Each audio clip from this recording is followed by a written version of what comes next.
Let's do this. The Cult of Hockey podcast by the faithful and for the faithful. I'm David Staples, and I'm here tonight with Bruce McCurdy. Hey, Bruce, how you doing? I'm doing well tonight, David. How about yourself?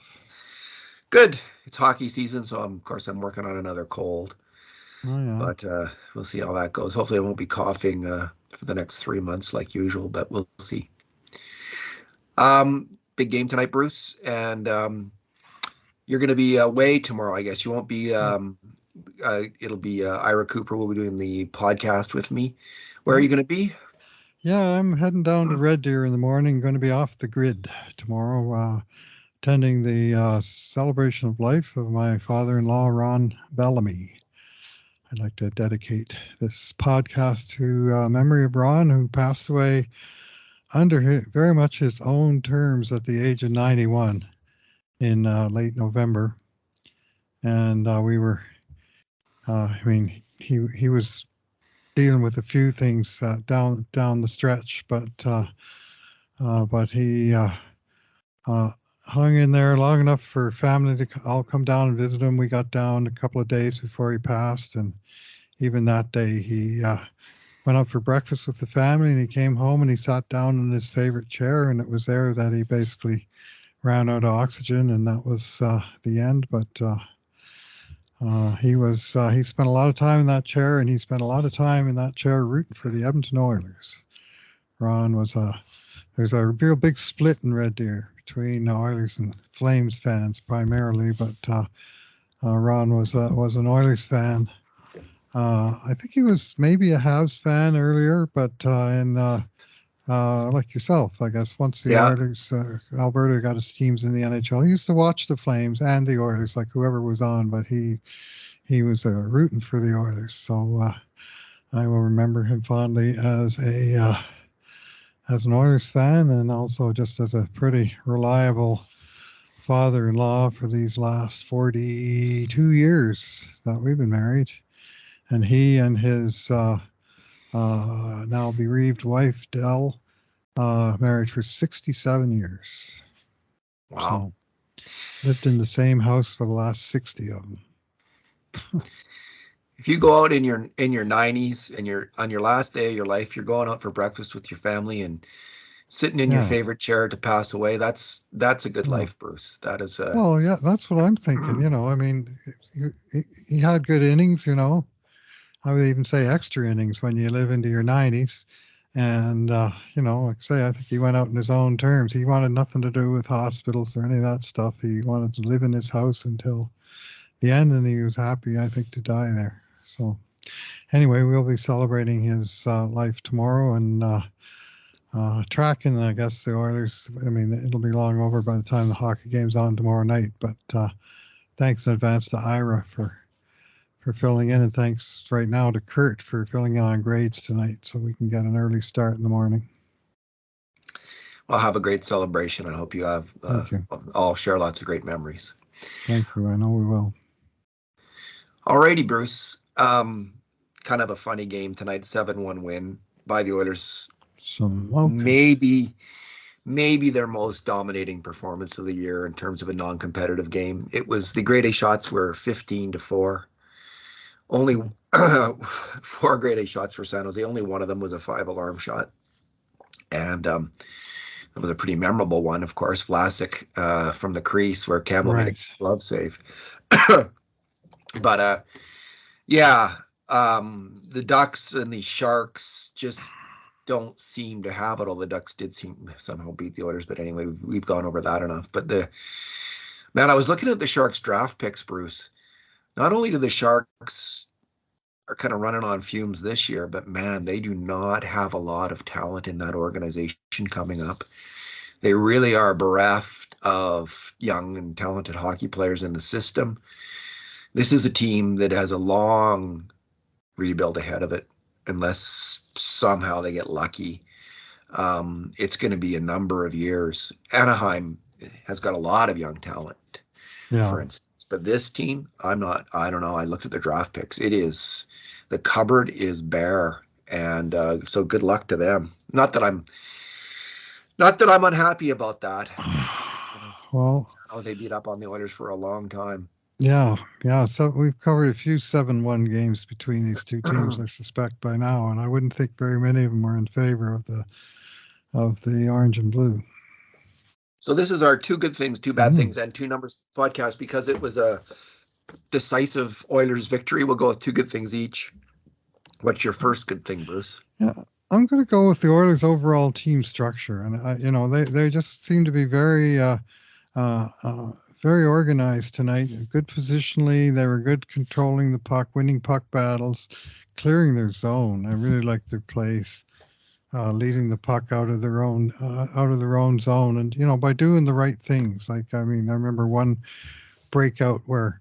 Um, Nurse passed the puck to Draisaitl in the defensive corner, and the pressure was on Dry, and he just stood in there, took the hit, and once the guy naturally bounced off of Dry, because that's what happens when you try and hit him, only then did he put through a tricky little sort of 10-foot backhand onto the tape of McDavid, who was come all the way down beneath the circles to support, and received the short pass, and then all of a sudden you got McDavid with a 180-foot head of steam coming up the wing, right? He's got all kinds of room, big wide track, and it's just because the two guys in front of him, Nurse and Draisaitl, have made disciplined plays, took a little bit of punishment, and got the puck heading in the right direction. That's just one play of many, many. I just thought the Edmonton was time and again coming up with the puck in their own zone, and it'd be one or two short passes, and away they'd be, and they played a poor team tonight, and they really waxed them. But I think if they played this kind of game, they would beat a lot of teams in the NHL playing the way they did tonight. A lot of teams. So let's hope they can carry it forward and start playing this kind of game against some of the upper teams. Yeah. It was a very strong performance in a lot of ways, in every way. I mean, they just dominated. Bruce, my first good thing will be the combination of Ryan Nugent-Hopkins and Matthias Janmark. And I've liked these players together all year long. They just seem they're similar players. Nugent-Hopkins has a higher level of skill.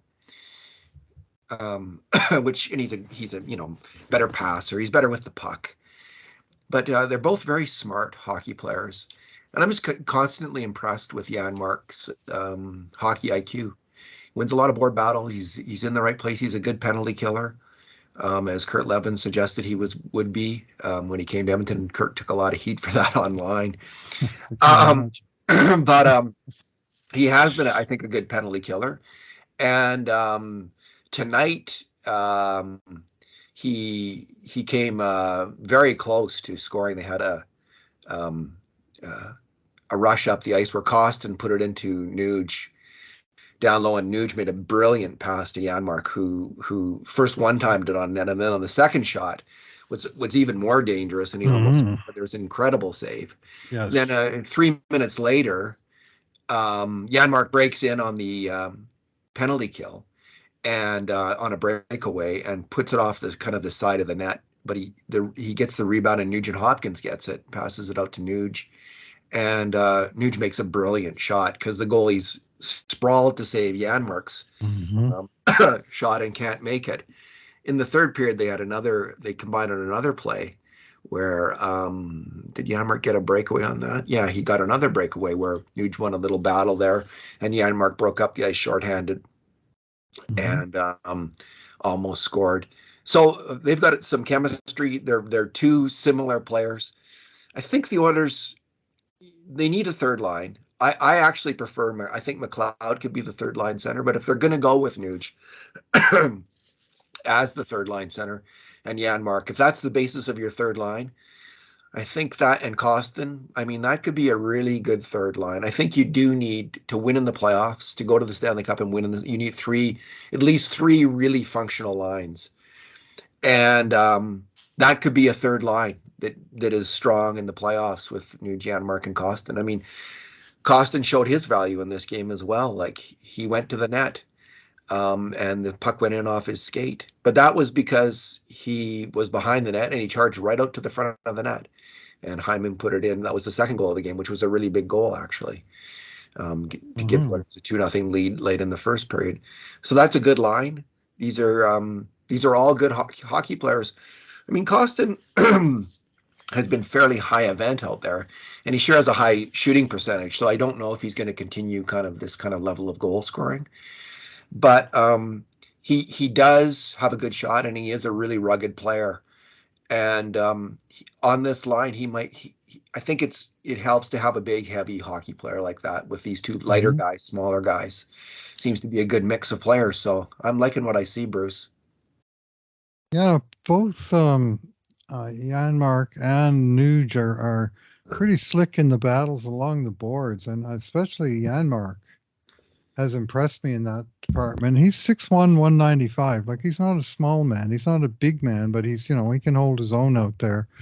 And I'm frequently impressed by his smarts along the wall and his ability to control the puck in small areas, just sort of winning the short puck battles and coming out with the puck himself on the other side of it. Smitty used to be really good at this, and I'm not saying he's a Swedish Smitty, who will forever be Thomas Holmstrom, but I am saying that he's good on the walls, and that's you want to have some of that in your well, on any line really.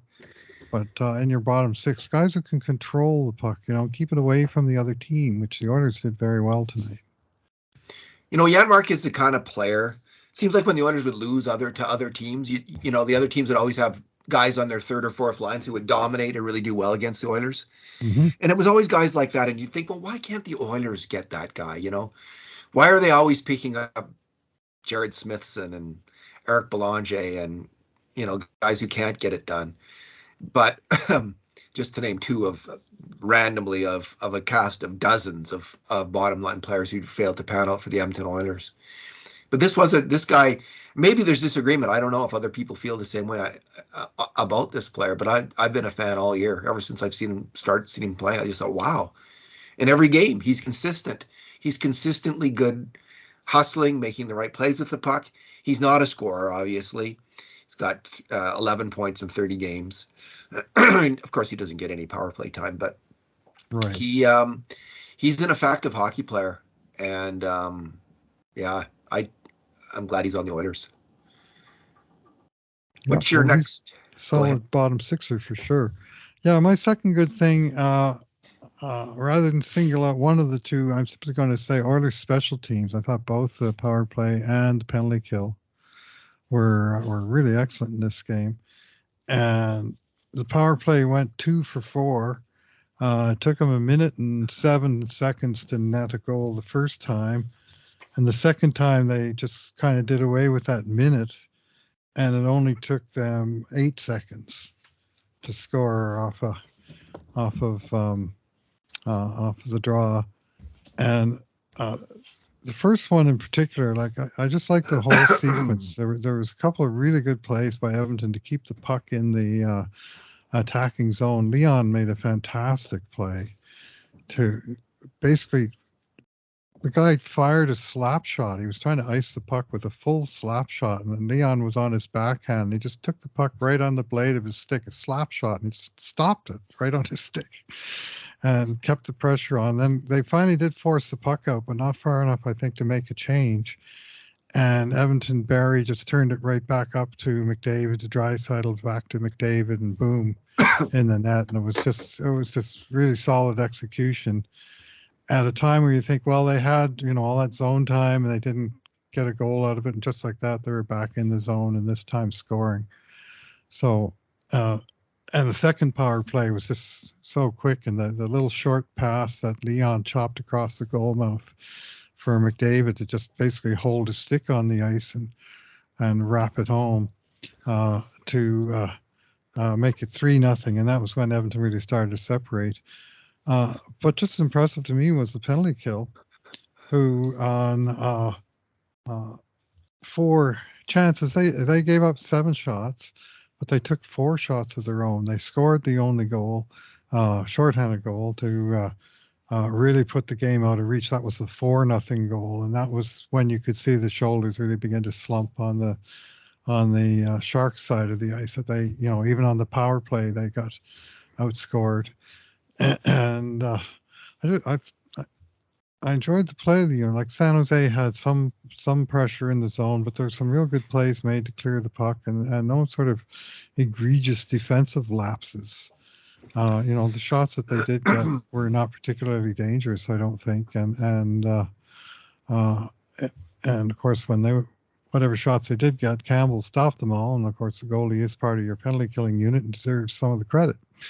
But to me, there's plenty of credit to spread around to both special teams, which I think dominated this game. And it was overall, let me get the numbers here, 448 for the Oilers and 733 for the Sharks. So basically 60-40 for the Sharks on the power play. And the shots were 13 for Edmonton, 7 for San Jose, and the goals were 3-0 for Edmonton. I note on one of the late power plays, the Oilers put out their second unit there. And then the third. And they didn't look particularly good, except for one player, Jesse Puljujärvi. He was really handling the puck well. Mm-hmm. And I always thought he was good on the top power play unit, too. Mm-hmm. Like, in some way, like he doesn't have the deftness of Hyman in terms of, the famous Hyman maneuver where he gets the puck at the side of the net and is able to manufacture something out of that off his backhand often. But he's very good at popping pucks, winning pucks, tipping pucks, moving pucks. And he was really good on that shift, and he built off that, I think. Mm-hmm. Got a little confidence going, and he popped in a nice goal. And I really like that. I mean, I'm a big Jesse Puljujärvi fan. It's not. We'll see if he gets moved, Bruce. I'm not sure if he will, but he can still help this team win. He's a good hockey player, and wherever he goes, I'm wishing him well in his hockey career. That's for sure. I like the player, and I think he's got some talent. Yeah, he made on that power play. He made 2 great plays in a row to recover the puck along the end boards.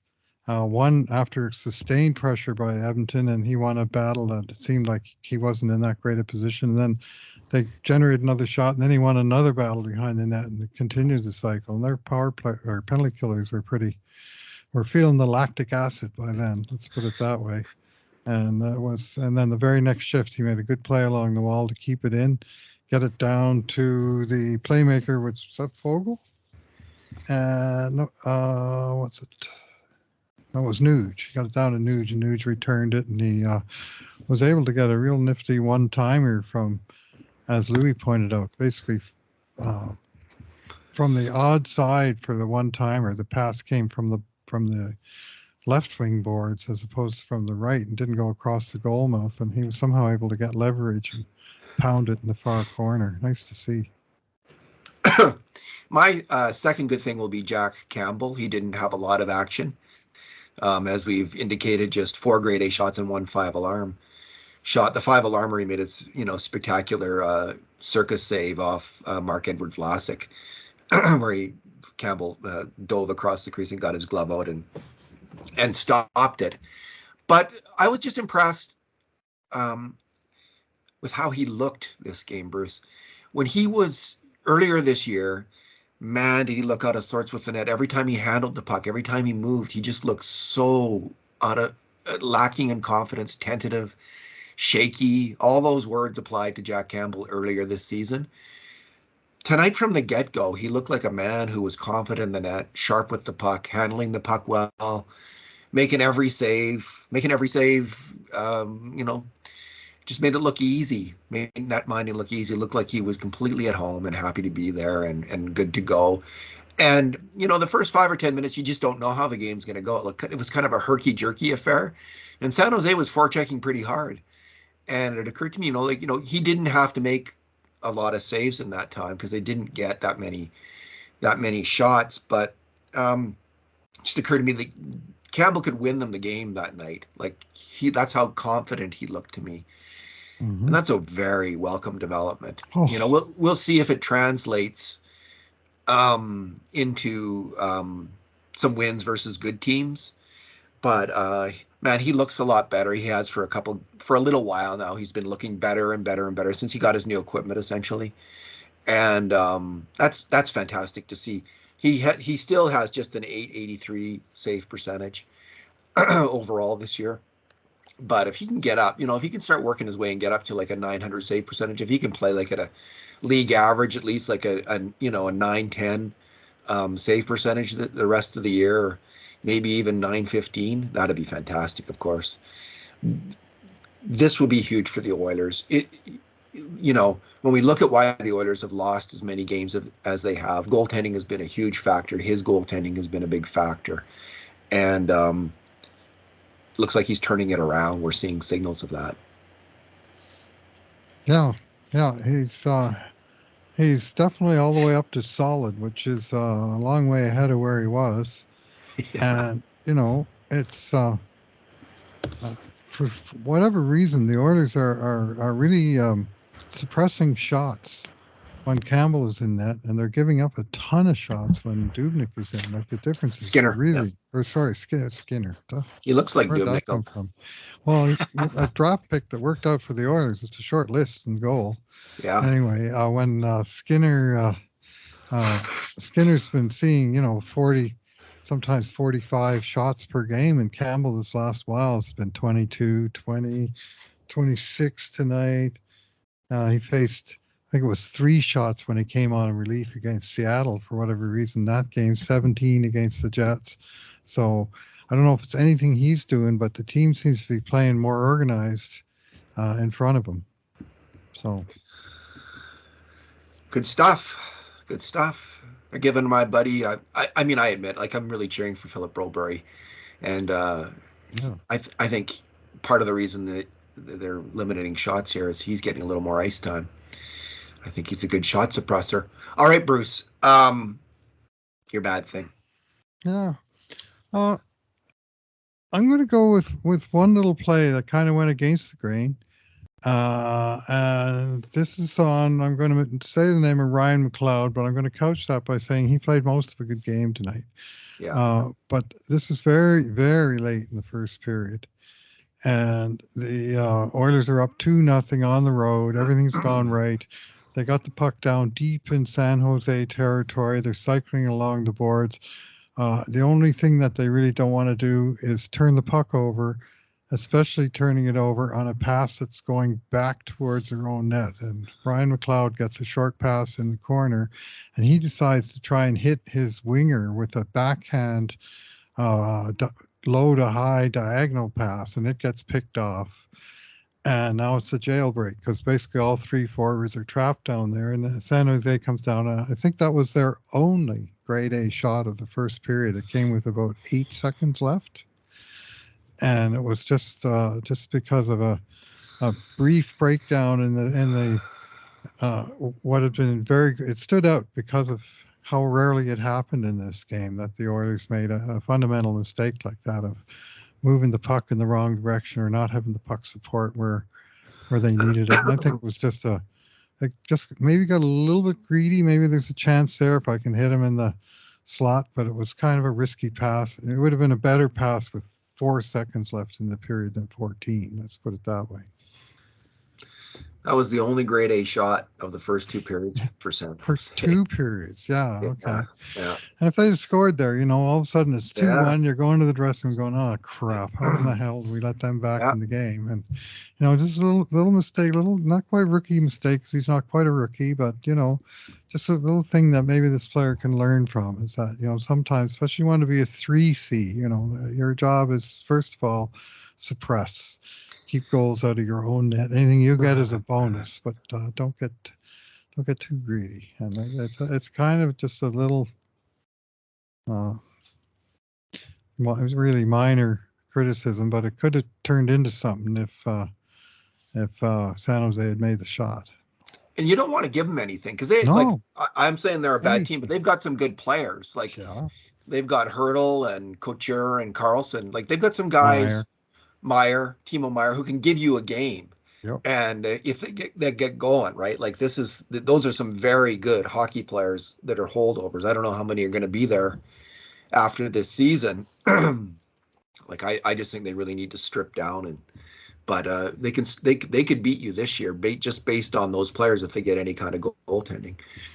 My bad thing was the goal that broke the shutout. And of course, this being in San Jose, Bruce, they had to score what we call the Californian.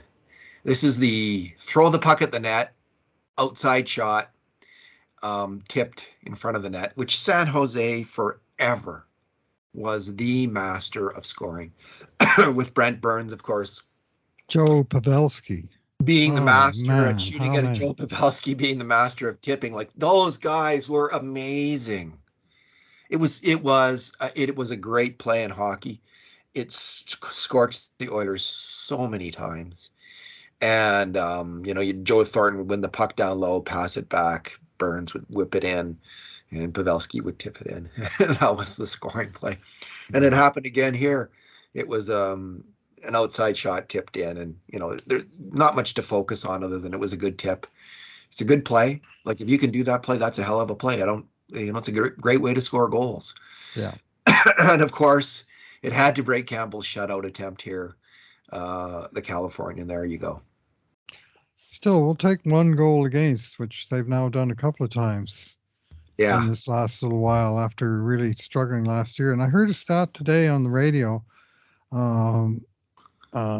Gregor show maybe, and it was that the Oilers are, since Christmas break, among the top teams, if not, I think maybe even the top team in the league. They'd only given in 12 5-on-5 goals in 8 games. So now they're up to 13 in 9 games, which is still pretty darn good. In fact, their average got better from tonight. And so they're maybe starting to put it together a little bit on the defensive side of the puck. And I mean, part of that's probably Campbell coming around, but part of Campbell coming around is probably the defense coming around. It's a chicken and egg thing here where, everybody does their part. And Indeed. Wow. I'm just looking at the top scorers in the league. Connor McDavid, 82 points in 44 games. That's really, really good. That's Lemieux-esque. Not quite Gretzky-esque, but that is Lemieux-esque. that's Rocket Richard's career playoff totals, 82 goals and 44 assists. Really? There you go. Yeah, he was the all-time leader, 82 goals until his record finally got broken by the Great One. And then the Great One's record temporarily got broken by the great Yari Curry in the 1990 playoffs. And then Gretzky finally took command again after that. But Rocket Richard held that standard for many, many years, 82, and Gordie Howe 79. And there's your mandatory 1940s sports reference. What year did Richard retire? You don't remember watching 1960. I don't remember watching Richard play. He and Ted Williams retired in the same year, and I started watching sports about 2 years later. Cool. All righty, Bruce. Let's go to our numbers. What is your numero? Yeah, I'm going to go with 5 and 16. With 5 being the number of giveaways by the Oilers in this game, and 16 being the number of takeaways, and a very nice ratio of over 3-to-1 takeaways to giveaways. And just to put that in perspective, on the season coming into tonight, the Oilers had 441 giveaways in 44 games, so 10 per game, almost exactly. 405 takeaways. 44 games, so about 9.5, so almost level. A few more giveaways and takeaways, but tonight they cut their average number of giveaways in half, and they increased their average number of takeaways almost by double. And they were just winning puck battles, and I mean, both Leon and Warren Fogle had 3 takeaways each. Fogel's a real he's a real strong on the takeaways. He has very high numbers in this stat, and he wins puck battles, and he wins pucks outright. And he doesn't get a lot of credit for it, but I'll just mention that if you look at that stat, takeaways per 60, he's number 1 on the team, and so which you wouldn't necessarily expect. But anyway, they just had guys all across the lineup, with 1. And hardly anybody coughing the puck up at all. To Ryan McLeod, 2 of the 5 giveaways, and one of them was probably the play I described. I haven't looked at it specifically, but it was a pretty clean game by Edmonton, and not just they weren't doing anything wrong, which is giveaways. They were doing a lot of things right, which are takeaways, and both show up in those two columns. Bruce, my number is ninth. And that's Ryan Nugent-Hopkins now in the NHL scoring. Wow. I've referenced this before, but I love to reference it. There's something about being in the top 10 scoring. I used to have this little book, like a little NHL guide, and what it did, it showed only the top 10 scorers for every year going back to like 1917. So Right. for some reason, and then in the newspaper for a long time, they would Top only show 10. the top 10. So it's not significant like it anymore, but for some reason that's stuck in my head. Mm-hmm. Because that's how they used to, and they used to in baseball, they used to show the top 10 batting Yep. averages. So this is kind of a thing for a sports fan of a certain age. It's significant to me if you're in the top 10. You're in history then, right? Like you're not forgotten. And he's on his way. We'll see if he can hold out and get there to being in the top 10 in scoring this year. Bruce, this year so far, being in the top 10 puts him ahead of players like Matthew Tkachuk, Mikko Rantanen, Kirill Kaprizov, Elias Peterson, Mitchell Marner, Alex Ovechkin, Sidney Crosby, Austin Matthews, and Steve Stamkos. They all have fewer points this year than Ryan Nugent-Hopkins. So this is the year I had kind of given up on Nugent-Hopkins having. I was more worried that he was going to turn into Kyle Turris this year than he was expecting that he was going to have this kind of year. Like honestly, I was thinking like where's it going to go with Nuge? But he has shown me, he has shut me up, Bruce. And I know that you had more faith in him. You saw him as kind of your comparison always was Patrick Marleau. Yep. And you were thinking that Nuge could Shark develop Tank. into that kind of player in his 30s. Mm-hmm. Well, we'll see. He's trending in that direction. Still trending, isn't he? And the player that he was compared to in the fondest dreams of Oilers fans, there was a player that he was compared to early in his career, and it was Pavel Datsyuk. Yeah. And it was always the idea that he's got that skill, and if he just gets a stronger stick, because that's what Datsyuk had. Like in puck battles, Datsyuk was ferocious. He had this strong stick. He would win pucks. And Bruce, Ryan Nugent-Hopkins, it is not a stretch in any way to say that this year Ryan Nugent-Hopkins is having a kind of a Pavel Datsyuk season. He is strong in battles. He plowed someone into the boards tonight.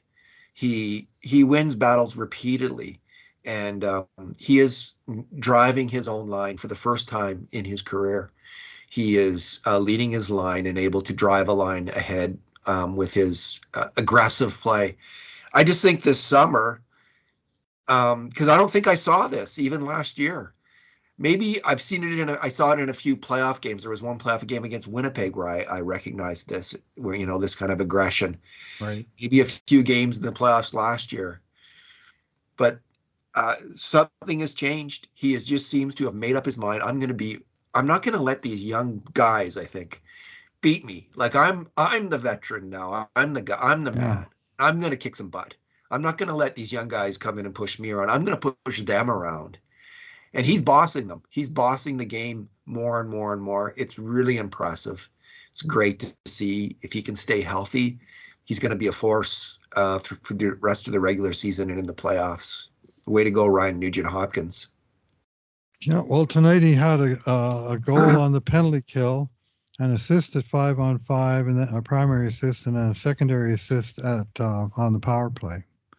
So showing, his, you want to talk about three-headed monsters? Well, that's the Nuge by himself in terms of he can play in all three main manpower states. He's a big-time penalty killer for the Oilers. In fact, tonight he led the way. 3 minutes and 37 seconds for forwards, Nuge on the penalty kill. And the man who led the entire team was one Vincent Desharnais with 3:53, by the way. Gotta like that. And just riffing a little bit of ice time. Only one Oiler made it as much as 20 minutes tonight, and that was Brett Kulak at 20 minutes, 12 seconds.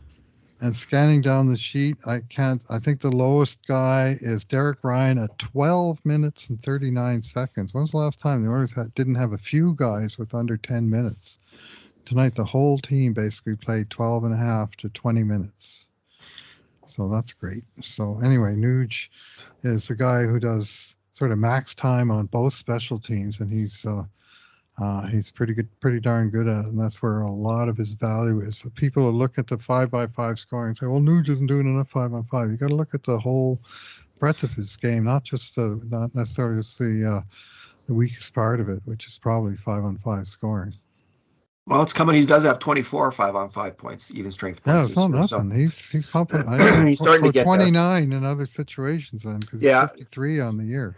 27 on the power play, which puts him third in the NHL. His power play performance has also improved. I mean, he is just, he's more threatening because he's more willing to shoot and more willing to go a little harder. He's just twisting that throttle a little harder. Third in the NHL in power play points, David. Whoever could he be behind? You seem to have the list in front of you. Who are numbers 1 and 2? Oil Country wants to know. Connor McDavid, 41. 41. Nice. 41 points, Bruce, on the power play. That's almost a power play point a game. 34 for Leon Draisaitl and 27 for Nuge, tied with Nikita Kucherov. Oh, that guy. Okay. Well, if you're tied with Kucherov on the power play, you must be doing something right. Yeah. Because he is an absolute ace of the power play himself, Kucherov. All righty. Well, Bruce, any other thoughts or anything you'd like to add? Big game tomorrow night, of course, but... Yeah, I'll probably be watching it in Red Deer, but I'm going to be with family and not sort of fully engaged in it. So, but I'm encouraged. My thoughts are, they had to take care of business in California. When the Kings beat them, it was like, you can't fool around. You don't want to sort of play one good game and then get surprised in the second game, as has happened so often this year. And they are a good road team. Do you know, David, that the Oilers have scored 6 or more goals? The last 5 times they've done it have all been on the road. And in that same period of time, which is about a month, they've only scored as many as 4 goals at home once. And on the road, they've scored 6+ goals 5 different times. So you tell me how the hell that works. Well, maybe the jury's playing in front of the jury is a little bit intimidating. The jury suppresses offense. Who knew? I could see it. Like we are critical. Oilers fans, Bruce, are super knowledgeable and super critical, and or even both. Both. Yeah. The faithful know their hockey, but they also have strong opinions. Yep. Anyway, my strong opinion is that the Oilers kicked butt on the Sharks tonight and on the Ducks the other night, and rightfully won 2 games over teams they should beat. Now they have to start winning games over teams that are, in the same general area code as they are. And tomorrow night in Sin City, with apparently hundreds, if not thousands, of Oilers fans going to be in attendance, that would be a heck of a place to pull out a Hockey Night in Canada road win. Sin City. Great AC/DC song. All right, Bruce. Thanks for talking tonight. All right. Thanks for listening, everyone. And rest in peace, Ron Bellamy. Rest in peace, Ron. And in the meantime, and in between times, this has been another edition of the Cult of Hockey podcast.